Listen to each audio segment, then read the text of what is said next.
Ескерткіштер, олар не үшін? Ойландыңыз ба?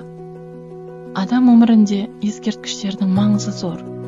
Әсіресе Ұлы Отан соғысы ардагерлері мен соғыста қаза тапқан жауынгерлерге қойылған ескерткіштер мадақ үшін қойылғанмен, бір елдің сол жылдардағы қасіретін бейнелейді.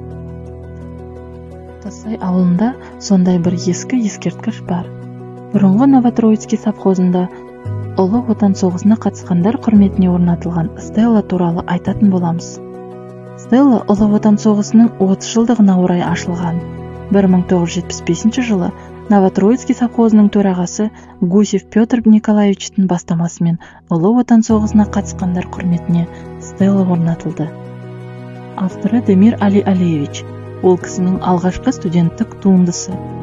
1941-45 жылдары Ұлы Отан соғысында еліміздің азаттығы мен тәуелсіздігі үшін күресте қаза тапқан ауылдас жауынгерлерімізге деген жазуы бар. Стелланың ең жоғарғы жағында Ұлы Отан соғысының ордені, ал жанында жауынгердің бейнесі бар. Ескерткіш қабырғасында Новотроицкий совхозына, Белогорка, Степное және Новотроицкий ауылдарының Майдан даласында азаттық үшін күрескен 300-ге жуық ауылдастарымыздың есімдері ойып жазылған.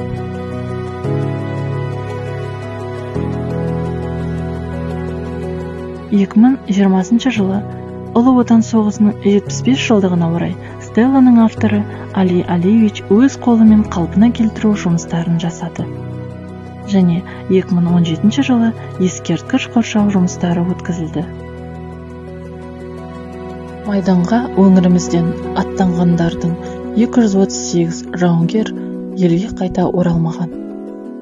Бүгінгі ұрпақ дүниені фашизмнен аман сақтап қалған аға буынның ерлігін ешқашан ұмытпайды деген үміттеміз.